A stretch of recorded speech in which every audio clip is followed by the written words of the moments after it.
Holding the last perek of Sefer Mishlei, perek Lamed Aleph, we began last week, and tonight and next week are the last weeks of this perek.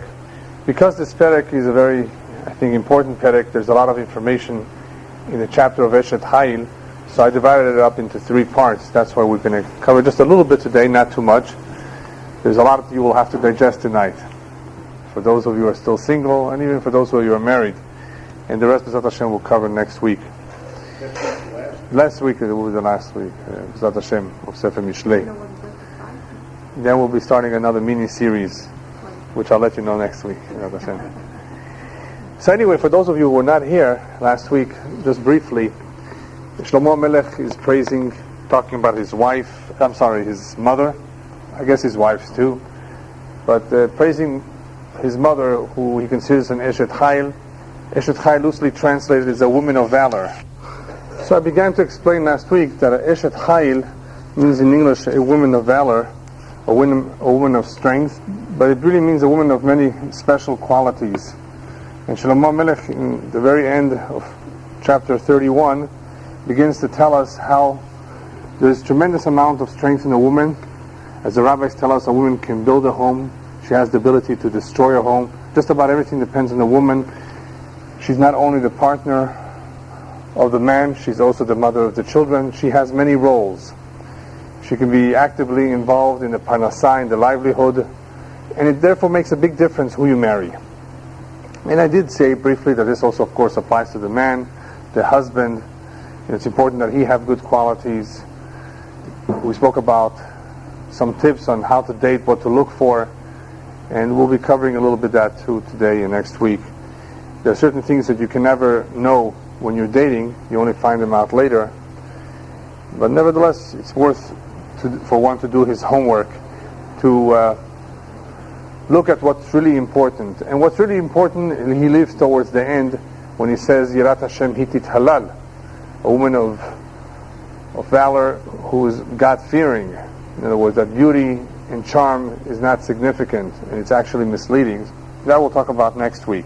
But initially, he's not only describing his mother, praising her qualities, he's telling us that many times in Sefer Mishlei, when he spoke about the woman, he spoke about the prostitute, how she is powerful, how she can mislead and tempt one, and pull one away from the Derech HaChaim. In the same way that Chava made the mistake of pulling her husband away from the Etz HaChaim, from the tree of life. In other words, she brought about death into the world. Shlomo Melech says, there is a woman out there who can instill life, not bring death, but she can make a big difference in one's home, and she's the Eshet Hayil. So we're holding in the pasuk, Gemalat hu tov velo ra kol yemei hayah. Last week was more about how it's very good if the husband can trust her. Batach ba'alev ba'ala. In other words, he can rely on her when he's not home. There's so many responsibilities and duties of a Beit Neman B'Yisrael that a Jewish woman has to really be aware of many things, including the halachot, the basics, to be able to run a Jewish home, for the husband to be able to trust her and everything. And he is blessed if he has such a woman. This pasuk, Gemalatu tov velo ra kol yemei hayah, means in English, he translates it, she requites him with good and not with evil all the days of her life. In simple English, Gemalatu tov velo ra, she conducts herself in a way that she only does good. She's only positive to him. She doesn't do anything to harm him, doesn't do anything to oppose him in a major way. So she's only good to him and never bad to him. That is the general translation of the pasuk. But what does that really mean? It means 2 things. Not only if the man is good to her, does she repay the good with good, but even if he got angry at her, even if he did not conduct himself properly, it says here, velo ra. He adds the word, not only does she do good to him, she doesn't do any bad to him. Even though he may not have been so good and so kind to her, she does not conduct herself in any negative way towards him. Kol yemei hayah, all her life. And that is a very difficult thing for anyone to do. You might say, okay, if he or she is good to me, I'll be good to him. But if the other one is not so good and not so kind, and doesn't say a nice word or compliment, Why should she go out of her way to be nice to him, to prepare his dinner on time, to make him what he likes? But that's what an Eshet Chayil is. An Eshet Chayil is forgiving, overlooks, of course. We're not talking about someone who's really having a difficult time in her marriage, who's really suffering. We're talking about someone who married an individual who's just quiet, maybe, doesn't talk a lot, sometimes gets angry, yells, maybe says some not nice, things about her, And here she's being a good housewife, a good wife, a good mother, nevertheless, despite everything else. That's what he means by Gemaratu Tov Velo Ra. Kol Yemei Hayeh, all her life, whether the situation is that there's money, in other words, there's parnasah, they are well-to-do, or whether they're poor. Regardless of the situation, she's always kind and always good. It also means Kol Yemei Hayeh, whether she's young and energetic, or even when she's older, and not, doesn't have the same strength that she had when she was younger. She's still kind to him, she's still good to him. It also means whether he is healthy or sick.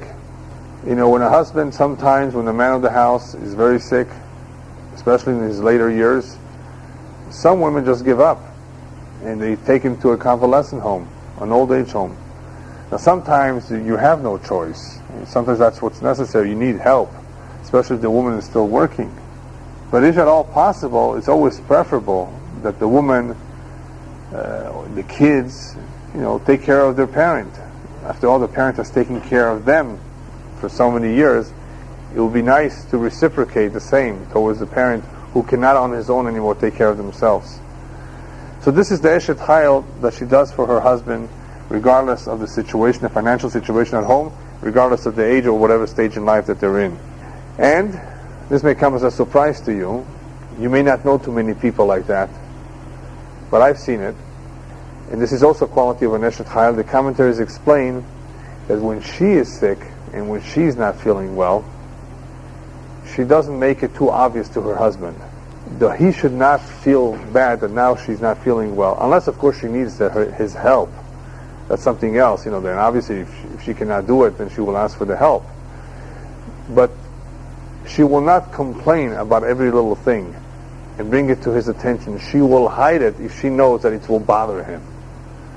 That's one of the descriptions that is brought down about an Eshet Chayil that does not try to gain the sympathy when she is weak, when she is sick, who would prefer to cover it up so as not to upset her husband in a nice way. In other words, the husband would be like, he would feel bad. She doesn't even want him to feel bad about her situation. And I have seen that. In other words, there are some women who would cover it up, who would rather not communicate their feelings when they're feeling very bad. They don't want the sympathy of anybody. They're very strong, and they don't want to, impose on anybody. And here comes the hardest, perhaps the most difficult one of all, for some people. And this you may have seen, you may have heard. What happens if the woman is the one that is the breadwinner? She's the one that's making more money than her husband. She has a big salary. She's the president of a bank. It just happens to be, there are cases like that. And the husband is just a simple bookkeeper. I'm sure you may know at least of one situation like that where the husband has a real simple salary. He's just a plain bookkeeper or something similar. And she is the president of a bank or a famous attorney. You know what that leads to? It could easily lead her to be mezalzel, to look down at her husband, to embarrass him, to shame him, and to destroy his ego. But an Eshet Chayil doesn't do that. Even though it should be the other way around, the roles should be turned around where she is the one that's taking care of the home perhaps, not working so hard, not being the main breadwinner and the husband being the main one. Nevertheless, if that happens to be the situation, she doesn't take advantage of that by looking down on her husband. She still gives him the respect, especially before the children. I've heard of cases where the woman embarrasses her husband before his own friends. You know how it feels? How does it feel for the man to be embarrassed by his wife before his friends? And she doesn't realize that by doing that, this is how marriage is destroyed. How much should he take? Why should he take it? That's really cruel. And the reason why this happens is only because the woman does not understand that sometimes criticism, even though she means it for the good, if it's not done at the right time, the right place, you're better off not doing it because it's destructive. It's not helpful. I mean, I'm not even talking about the one who intentionally tries to embarrass him, even those who mean well. You have to know the weakness of the man. You have to know the weakness of your own husband.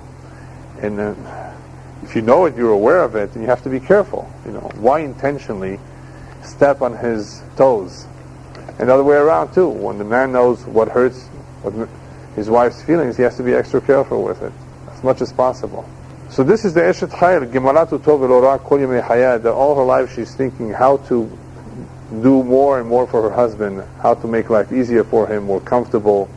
And it doesn't cross her mind for one moment that she will hurt him, she will harm him, she will do something to oppose him intentionally. A lot of couples do things that they don't mean intentionally. It just happens that they hurt each other's feelings, they did something that is contrary to the wishes of the other one. But that's unintentionally. To do it intentionally is, So a Eshet Chayil is extra careful, is extra sensitive. Commentaries tell us that ordinarily a man should not always follow the advice of his wife when it comes to spiritual areas. Binyanei ruchaniut. In spiritual areas, the wife may not necessarily give the best advice. She may be biased, she may have her own interests. Achnasat orchim is one example. Are you up to having guests? And most women are never up to having guests. And the reason for that is not because they don't want to have guests, it's because when they have guests, they really have to cook special and do their utmost.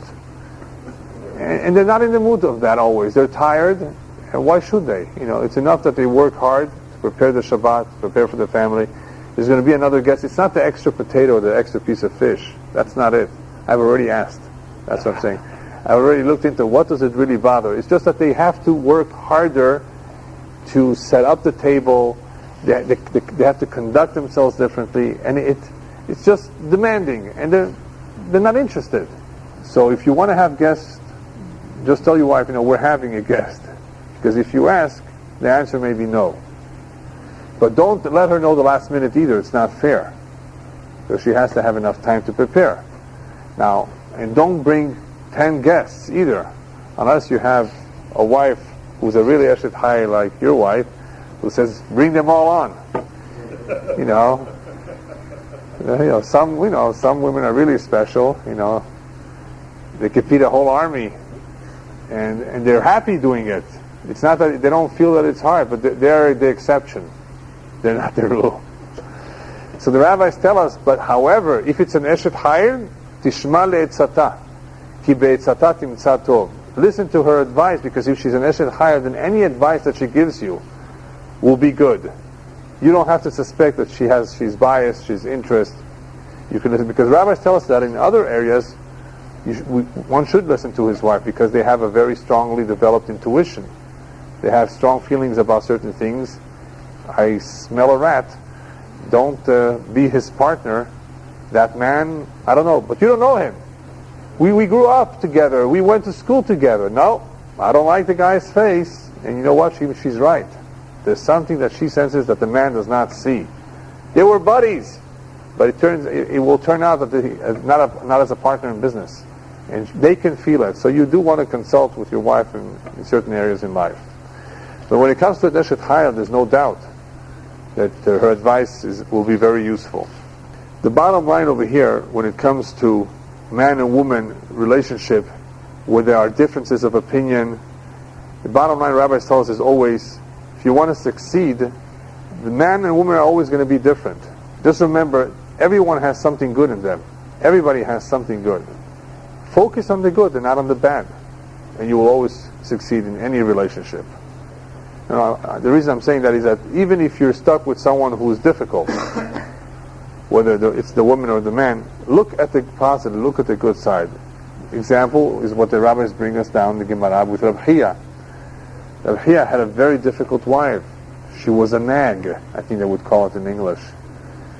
A nag, she would nag him, and she would complain.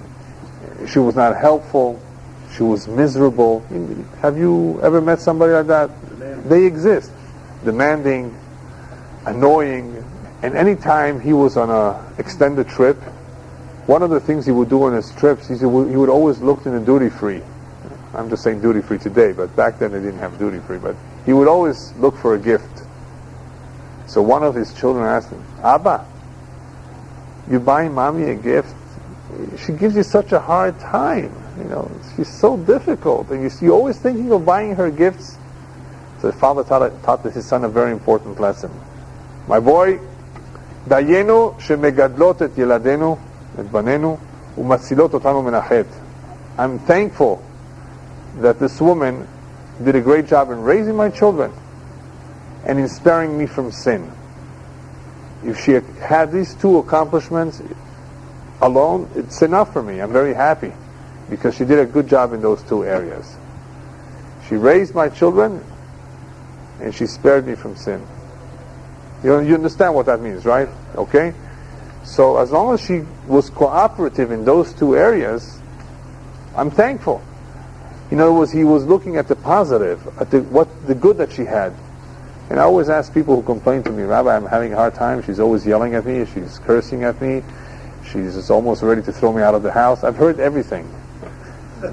So I asked him, tell me, is she a good cook? Oh, she's a great cook. Well, you should be happy. At least she's a good cook. Why don't you look at that? How is she with the kids? There's no better mother than her. You see, it's just, a lot of times it's just the pressures in life. That's all it is. The pressure, the work. The two people are really compatible, but there's things that tear them apart. Get away by yourself. Leave the kids by your in-laws or by some friends. And you'll see that you'll have a different kind of relationship when you don't have the bills in front of you, when you don't have the cell phone, when you don't have the stress.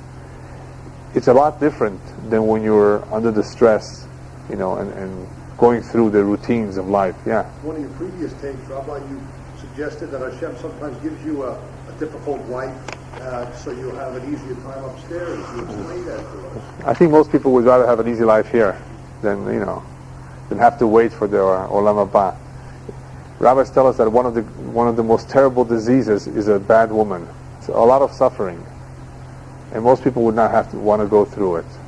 Next pasuk, Darshat semer ufishtim vatas behefetz kapeha. She seeks wool and flax, and she works it with the will of her hands. What does that mean? He's being very descriptive of a particular type of occupation, wool, flax. But in reality, the point is, she runs away from not doing anything. Rabbis tell us, even if a man is a millionaire and has many, many maids doing all sorts of, is it chores or chores? Huh? Chores? Yeah. All sorts of chores in the house.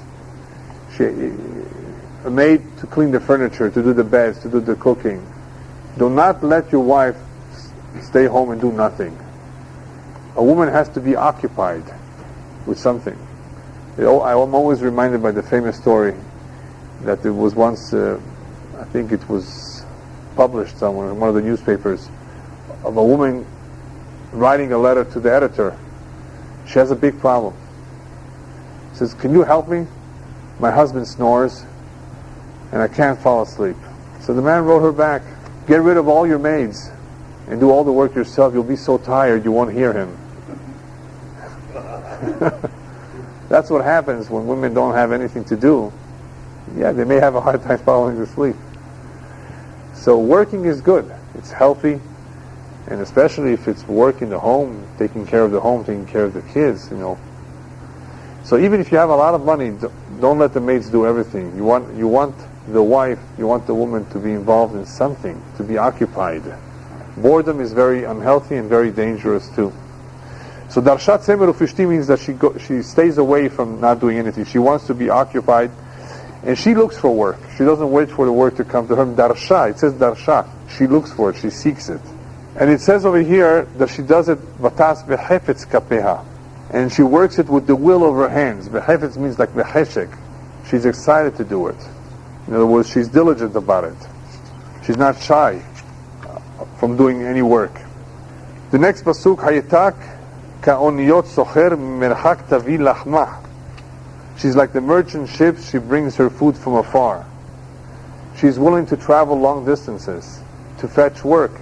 If there's no work at home, if more money is needed, she's willing to go to work, even if it means traveling long distances, just like the ships that travel afar.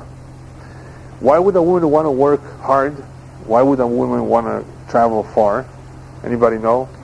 I mean, the simple reason is because the income of her husband is not sufficient.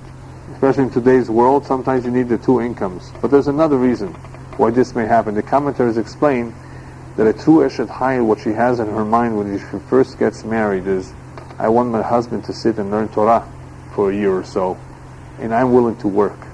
And that's what a lot of women do today. What I'm talking about right now in their early 20s, when they're recently married. Obviously, later in life, the bills are start coming, and there are more expenses, and you have to go to work. But initially, she has an interest in helping out her husband, in supporting her husband, even if he's sitting and learning for a couple of years, which is a beautiful arrangement in the very beginning, in the earlier years. Vatakom be'od laila, vatiten teret leveta v'chok lenarotea.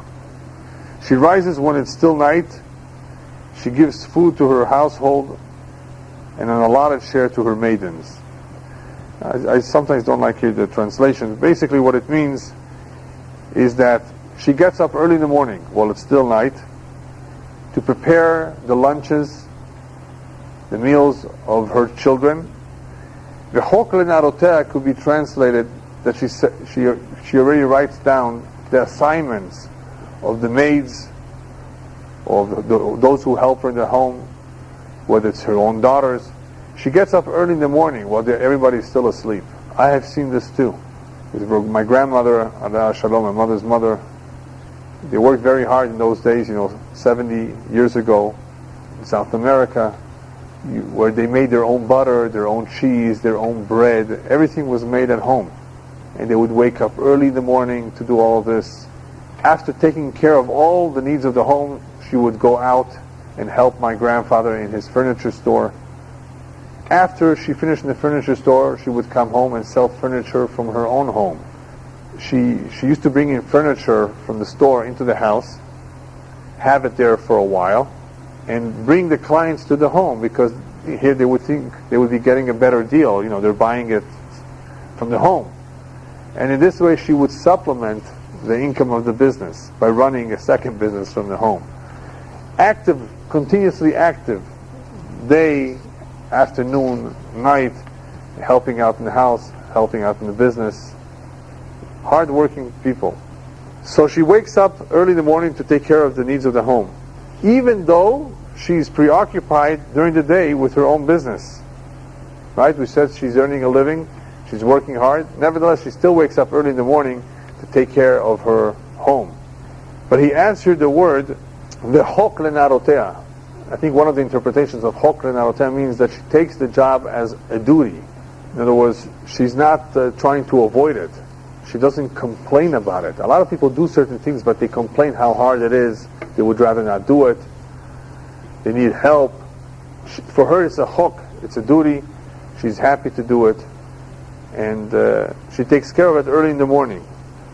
The next pasuk, Zamema sadeh vatikacheu mipri chapea nata karen. She girds her loins with vigor and strengthens. No, that's the next one. She contemplates a field and purchases it. From the fruit of her hands she plants a vineyard. Zamema sadeh vatikacheu mipri chapea nata karen means that she looks to invest. In other words, not only is she working hard, not only is she taking care of her house, but she also looks to invest, to buy a field, to buy a vineyard, to expand the business. Next pasuk, Chagara ve'oz motneha v'te'amet zero'oteha. She girds her loins with vigor and strengthens her arms. In other words, she's not lazy. Even though she's tired, even though she wants to sleep late, Hagra ve'oz motnea is that she gets up to do the job, even though it's hard, even though she's tired. She's not lazy about it. But there's more to that. She takes care of all the duties that a woman takes care. And the business is not one of them. I think he mentions it later. Yeah, he mentions it in the next Pesukim, that she takes care of sewing, needlepoint. You know, today you don't even hear about those things. When was the last time you heard a woman would make a sweater for her husband? Did your wife ever make you a sweater? Huh? Ages ago? A sweater? No? Why not? Because it's cheaper in Kmart. Right? Is that the reason? No, I think the real reason is that because people don't have so much time today. And everything has become so automated. We live in a different environment today. It's not like you sit down and you do it and you have nothing to do. But I think it would be something beautiful if once in a while, as a gift for the birthday, to make something from scratch. A drawing, a piece of pottery, whatever you like to draw. Just something that you did with your own hands. My grandmother, Asha, for all her grandchildren, made a gublain. You know what a gublain is? It's a needlepoint picture, about this big, a few feet wide. It's a picture that you use needlepoint for all her grandchildren. As soon as they got married, she gave one to us.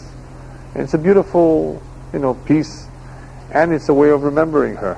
And of course, it took a lot of work, but she very much believed that her grandchildren should have something that she made with her own hands. She was a very special woman. So Hagra ve'oz motnea means she's not lazy about doing all the work, especially the work that requires a lot of effort. For example, in those days, did you bring flour home, a bag of 5-pound flour from Ralph's? No. You know what you brought home? You brought back the kernels of wheat. And at home you had to grind it. And who did the grinding? Who made the flour? The woman. She may have had help. Yeah. I think some people use donkeys for it. No? They used to mill a millstone. But that was if it was a whole commercial production. But in one's own home, you worked hard. Remember the days you had to salt the chicken? Right? In your own kitchen? Take out the feathers? Huh, Avram? Yeah, sure. Even right now, they do it in Europe. Some people, yeah. Very hard work. The laundry was done by hand. And who did this? The women used to work very hard. So Hagra ve'oz motnea, she was strong. She was not lazy about it. And she did all this other work besides the business, besides taking care of the home. And all this work, the commentators explain, when it says Hagra ve'oz motnea v'te'amet zero'otea, she would do it with not cutting corners, without stealing, without cheating. She did it in a correct way, in an honest way. Ta'ama kitov sachara lo yichbe balayla nera. When she advises that her merchandise is good, her lamp does not go out at night. Again, the translation I don't care for so much. Ta'ama kitov sachara, when she finally realizes it and experiences good results in her business, in other words, she's already doing well, lo yichbe balayla nera. That does not take away from what happens at home at night. Her candle, the candle of Torah and mitzvot, is not extinguished, even though she's so dedicated to the business. She's ta'ama kitov sachra. She's already doing well. Lo yichbe balayla nera. Her candle is still on. And what the candle really means is not only Torah, but it means that she's continuing to do the work at home. She's not ilom aznicha. She's not forgetting about or ignoring the work that needs to be done. The woman was so involved in the business that she was not taking care of the home. So that's why he's telling this to us. No, the home is first. It's a ta'ama, even though she's doing very well. Lo yichbe balayla nera. She's up late at night, taking care of whatever needs to be taken at home, feeding her kids, going to shop for the kids. The kids require clothes, sometimes homework. There's a lot of things that happen in the home. And the women deserve a lot of credit for all that they do, if they are doing it, because it's not easy. So lo yichbe balayla nera, she continues to take care of her home, plus there is Torah and there is mitzvot in this home. The business doesn't take over everything. She works day and night. That's basically the meaning of the word lo yichbe balayla nera. The light is still on at night. She's working day and night. Next pasuk, Yadea shillecha bakishor v'chapeha tamechu falech. She stretches forth her hands onto the distaff, and her hands support the spindle. These are the tools used for weaving and spinning. In other words, that she takes care of all the needs of the home. In those days they used to make their own clothes, so that's what it means, that she takes care of all those needs, even though she's busy with the parnasah, busy with the business, busy with other things, but she doesn't let go of all those other important areas. So Yadea shillecha v'kishor v'chapea tamechu falech. She on her own takes care of the clothing as well. The next pasuk is a very interesting pasuk. Kapah parsa le'ani, kapah parsa le'ani v'yadea shillecha la'evyon. She spreads out her hand to the poor man, and she stretches her hand out to the needy. Now, what this means, this is very important, that this Eshet Chayil is so engrossed, so involved in her home, you might think that she doesn't have time for others. No, not only does she have time for others, but she actually shares. Imagine making not one cake, you make 2 cakes because the neighbor just had a little baby and you want to help them out a little bit. You make them a cake for Shabbat. It's a beautiful thing. It's a mitzvah. Not every woman thinks of that. It takes a certain sensitivity to look out for others. Now, when it comes to tzedakah, a woman has to be careful not to give too much tzedakah without permission from her husband. You're not allowed to take a large amount of money from a woman because maybe she has no permission to do so from her husband. She's a tzedekah. She'd love to give tzedakah, but she does not. She's not aware of the finances. She may be making a big mistake. So we're not really talking necessarily about tzedakah. We're talking about sharing what you've made for yourself with others, helping others with your time, with the food. Even if she makes more money instead of herself? What is that? She's the breadwinner. She's the breadwinner. If she's the one that's making parnasah, even then she has to ask permission, because whatever the woman makes belongs to the husband. So kapah parsa le'ani means, in simple English, she's not stingy. Imagine marrying a stingy woman or a stingy man. Right? It's very difficult. So kapah parsa le'ani, means she stretches out her hand to the poor man. She helps out. She's considerate of the neighbors, of those who need. Commentators explain that she's also fulfilling the pasuk. It's not a pasuk. What the rabbis tell us, kol poshet yad notnim lo. Whoever stretches out his hand, especially on Purim, we give him. We don't investigate too much. If he asks, he probably needs it. So she doesn't, hesitate. She helps whoever she can. Another point here in this pasuk is he says v'yadea shillecha la'evyon, that she sends off whatever help she can give to the evyon, to the poor man. What does it mean to send off? Through a shaliach, through a messenger. There are various levels in giving tzedakah. One of the highest levels is when you are giving to someone without seeing him, or without them seeing you. What does that do? That saves the man some embarrassment, and that saves you from taking credit. I've helped that man. So that's why perhaps he's using here the word shillecha. She applies messengers. She uses a messenger to deliver the food in an anonymous way, perhaps, so that they're not embarrassed to receive any help. There's a story that's brought down in the Midrash, I think, of a Chacham that every day would eat with a golden spoon, a spoon made out of gold. I guess he was wealthy. One day, a poor man knocked on the door, and the woman went to see who it was, and she saw a poor man asking for a donation. And it just happened to be that at that time, she didn't have anything to give him. So she went and grabbed the spoon of her husband, that golden spoon that was very precious. He said, take this for now. It was worth a lot of money. And of course the poor man was very happy. But later she felt, unsure of what she did. So she went to her husband and she said, this is what happened. A poor man came and I gave him, your golden spoon. He says, you did the right thing. You did what Shlomo Melech said, kapah, parsa le'ani. Kapah, like the cup, like the spoon. You gave to the ani. There was nothing else. Not everybody would do that. Yes? Is it not enough a sign if a young woman just wants to get married, if she sees then you got the person in the world, is not a close sign that To do what? If you see what? Generosity? Yeah, chesed. That's what Eliezer was looking for by Rivka, right? yes. Chesed, that's the family. Their family had chesed. Am Yisrael has chesed, by shanim rachmanim gomlei chasadim. Obviously, you're looking for all these good qualities. But that, there is a saying in Yiddish, all the good qualities in one you will find in no one. And as we said last week, nobody is perfect. Eshet hayil mi imtza, you can ask with a question mark, is it possible to find the perfect woman, the Eshet hayil?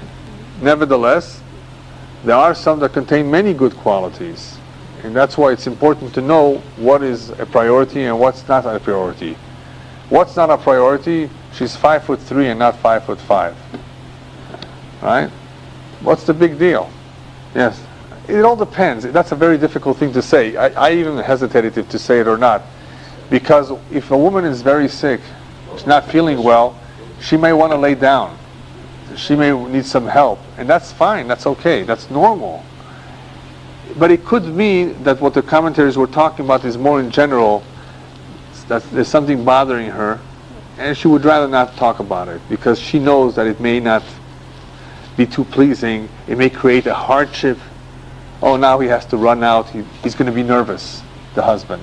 But obviously, if she's really not feeling well, she needs help. She should ask for help. She shouldn't suffer because of that.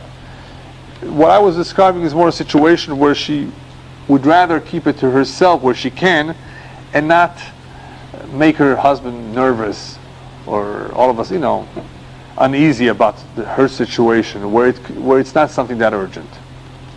She's trying to save him or any ill feelings, anything that might disturb him, if possible. Yeah. All right. The last pasuk I think that we're going to do tonight is Lo tira levetach mishaler ki chol betach lavu shanim. She fears not for her household, for snow, for all her household are dressed in crimson. In simple English, in Yiddish they would call her a balabuste. Have you ever heard the term balabuste? Yeah, in Yiddish. A balabuste is a woman who's, how would I say, she's in complete control of the house. She's a good host, a good mother, a good wife, dresses the kids properly. She knows how to shop, right? As we said last week, she uses her coupons wisely, right? That's not that necessary, but all around, she does a good job in running the house. That's called a balabusta in Yiddish. So in this pasuk, Lo tira levetach mishale ki kol betah lavu shani, means that even when the weather changes, when there's snow coming down, she's not concerned. She's already prepared all their clothing for them for the winter. Ki kol betah lavu shanim, everybody is well dressed in home. Now, this home, as we will see next week, he describes the home of this woman, of the Eshet Chayil. It's not gaudy. You know what the English word gaudy means? In other words, it's betuv tam. It's done with good taste, and it's not overdone. A lot of people buy things and they overdo it. They exaggerate. They spend all this money, just to bring out people's eyes, to draw their attention. Her taste, she has good taste. She's modest. And more important than that, she's a responsible woman, and therefore she has nothing to fear. When the winter comes and the kids need clothing, they always have what they need. That is the idea of this pasuk. I just want to finish. B'ezrat Hashem, we'll continue next week with the rest of the chapter. You may hear, or you may read, or you may sing this words B'ezrat Hashem every Friday night, and you may wonder to yourself, does this really exist? And I want to tell you that a great deal of the qualities that you will find in Eshet Chayil, perhaps not all of them, you will see many women. Baruch Hashem, Am Yisrael is blessed with a lot of righteous women, strong women, women that you can trust, women that are intelligent, responsible, kind, and good. But you know what? They were not born like that. Don't think that a woman like this is born like that. Men and women are born with certain inclinations. They have certain characteristics that help them, of course, in certain areas. But they still have to work on themselves. If faced with a challenge, they still have to, prove themselves. And marriage is very challenging. You may have been kind and nice to your friends when you were single, but now you have a husband who may be some tough guy, tough man. You may have kids who are not easy, and whoever is a teacher knows about kids, right? They're not easy. So imagine if you have them all the time in your home. Here you're having a hard time in school. What about in your home? A child may not be easy. Not every kid is a cute. Well, they're all cutie pies, but they may not be easy. May be difficult. Some of them may be very difficult. And obviously when that happens, of course, they both have to work together, the husband and wife, to deal with the situation. Hashem Yazor, of course, Hashem is our partner too. He should help us, that we shouldn't have too much of a hard time. But a Neshet Chayil is not scared. A Neshet Chayil realizes what her duties are, and she faces them with pride, and she's not, scared. She doesn't hesitate. She's not afraid of entering this kind of a situation. She looks forward to it because she knows that she's doing what her mother did and what her grandmother did all along in the past. And that is to build a Beit Ne'eman B'Yisrael, to build a Jewish home. And in the Galut, it's something which is not so easy to do. In the face of many dangers, there are many sacrifices. So obviously, if I want to be Zocheh, if I want to marry, to have a partner that can help and can complement you, one needs to pray to Hashem that it should be the right one, that it should be the one that will be able to help out in creating this Beit Ne'eman B'Yisrael. It's not an easy job, but it is possible when the two are working towards the same common goals. When the two are not opposing each other, you will have two heads are better than one. And if this woman is not a lazy woman, not a stingy woman, a kind woman, a God-fearing woman, and of course it helps you if she's a good cook too, then obviously you should have a very happy marriage. Don't complain because you don't like what she puts on. Her taste is not your taste. If you start complaining about things, you always find something to complain about. Not everything may be 100% the way you like it. That is why Shlomo Melech in this parak points out what's really important. And he reminds us, Eshet Chayil mi yimtza. You may not find, because mi yimtza. Who will find this? Well, those who are good, really good, God-fearing people themselves, they deserve something like this too. But even they will not necessarily have every single one of these qualities. Not every woman will work hard and go out and fetch work and wake up early in the morning, go to sleep late, and have her light still on late at night, and and help the poor and be so active. Not everybody's like that. But find one of these qualities in your wife, and you're lucky. You're a fortunate man. That's why I always point out this. Always look for the positive in every individual, and you will always be able to get along with just almost everybody. Look for the positive, and everybody has something positive. Everyone really does. The problem is that we're selfish. Many times people are selfish, and they want something for themselves, and therefore they ignore the good and only look at the negative. This is no good anymore. Let me switch it. Let me take someone else. That someone else may have something else, but may be lacking something else. You're never going to find everything 100%. So be happy with what HaKadosh Baruch Hu has given you, and realize that this is min hashamayim. Try to preserve it. Try to work on the marriage. Always look at the positive. And if the two will look at the positive, there would never be any divorces whatsoever, very rarely. The fact that we're having so many divorces today is an indication that something is wrong in people's mind. They don't have the right ideas about what marriage is. And of course, a lot of the women are not necessarily Eshet Chayil.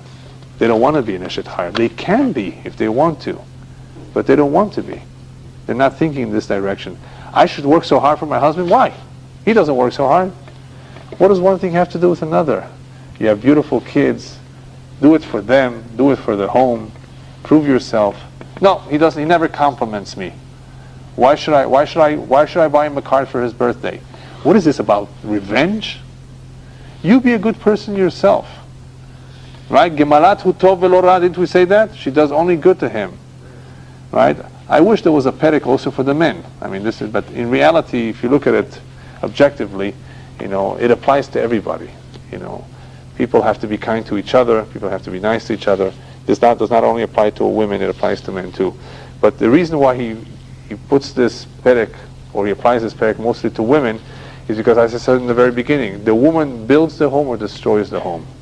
A lot depends on who the woman is. So when you go out and date someone, you don't want to settle for just anybody. You want to really settle for a woman who has at least the basics, the right values, the right hashkafot, God-fearing. If you have the basic ingredients, then hopefully there's a good chemistry, there's a physical attraction, similar backgrounds, then hopefully B'ezrat Hashem it will work. But if you're going to be very, very picky, Chaz Hashem, you may never get married. You may be always pushing away something that has good potential. In the end, when it comes to zivugim, as I've talked about in other lectures, one requires siyata d'ishmaya, help from heaven, to guide us to the right person so that we should know, or we should feel, or both, that this is the right one. And this can only happen with the Kadosh Baruch Hu's help. On our own, we would never know.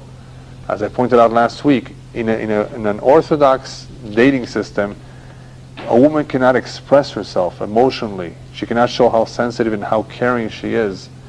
It would not be right and not be modest of her to show all that. So you have to basically judge, use your judgment by what you see and what you sense, what you've heard, what you found out from your homework, and hopefully trust in Hashem. You're always jumping in. You're never knowing 100% until you've lived with a person for 20 years. And even then you may not know everything. Yes? I just want to tell you about the women in Iran. Yeah. I don't know if they do it. That's a parasha for itself. Women in Iran, and it's a separate book I have to write about that. That's something completely different. Yeah, go ahead. Yeah. People 35 years ago, Yeah. or 40 years ago, Yeah. if there was one divorce, Right. every 20 years they would see one divorce or something. Right. But all these women, they were misused. Abuse, you mean? Abused, yes, they were Yeah. misused, Right. abused. The husband was gambler.